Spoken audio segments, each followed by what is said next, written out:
Boa tarde, pessoal. Esse é o nosso trabalho sobre a cadeia alimentar feito por Letícia, Ketely, Pedro e Yasmin do primeiro ano B.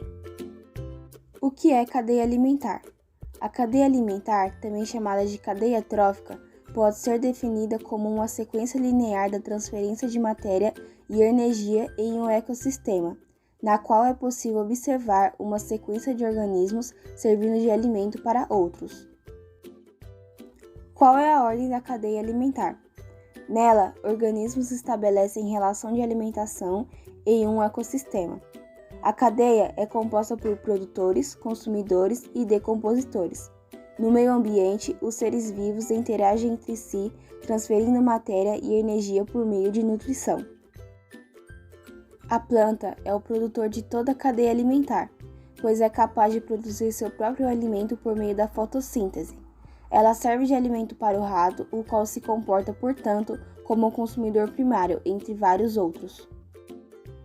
Já os leões são predadores que se encontram no topo da cadeia alimentar, controlam a população de presas, abatem os indivíduos mais vulneráveis, eliminam portadores de doenças e são essenciais para a manutenção de um ecossistema saudável.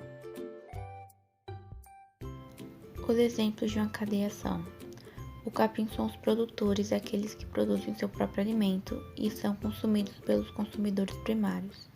Os búfalos são os consumidores primários, aqueles que se alimentam das plantas, que são chamadas de produtores. Os leões são os consumidores secundários, aqueles que se alimentam dos consumidores primários e eles estão no topo da cadeia alimentar. E por último, os decompositores.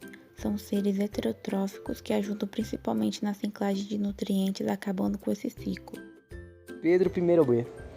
Bom, hoje eu vim falar sobre os exemplos da minha cadeia alimentar. Ela começa pela planta da imagem acima, que se chama tasneira, mais conhecida como tássono também. Ela é uma planta originária da Europa e da Ásia. Ela é o nosso produtor dessa cadeia alimentar. Logo em seguida, podemos ver a imagem do grilo, que seria o nosso consumidor primário, alimentando-se da tasna, que no caso é um tipo de planta. As tartarugas são animais que se alimentam dos outros, de muitos outros, mas também se alimentam de uma dieta vegetal, mas podem chegar a comer vermes de terra ou até mesmo insetos, como os grilos, que no caso seriam nossos consumidores primários. E por fim temos os famosos jacarés, que no caso é o nosso consumidor terciário. Ele se alimenta de diversos animais, como a tartaruga, consumidor secundário, e o último consumidor dessa cadeia alimentar, nada mais menos é do que ele mesmo.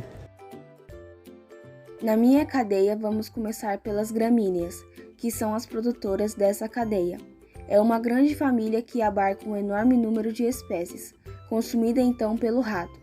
Os ratos são os consumidores primários dessa cadeia, roedores que se alimentam não só de produtores. Logo após o rato, a raposa se alimenta do roedor, ocupando seu lugar como consumidor secundário. E por último, temos o lobo, que se alimenta não somente da raposa, ocupando então seu lugar como consumidor terciário. A planta é o produto dessa cadeia alimentar, pois é capaz de produzir seu próprio alimento por meio da fotossíntese. Para se alimentarem, os animais herbívoros, como a capivara, dependem diretamente dos vegetais, por isso são chamados de consumidores primários. A onça-pintada está no topo da cadeia alimentar e é um animal carnívoro. No nosso país, as onças costumam se alimentar de mamíferos como capivara, anta e tamanduás. Existem no ambiente certos fungos e bactérias que se alimentam dos restos ou do cadáver dos seres produtores e consumidores. Esses fungos e bactérias realizam a decomposição dos seres mortos e são chamados de decompositores.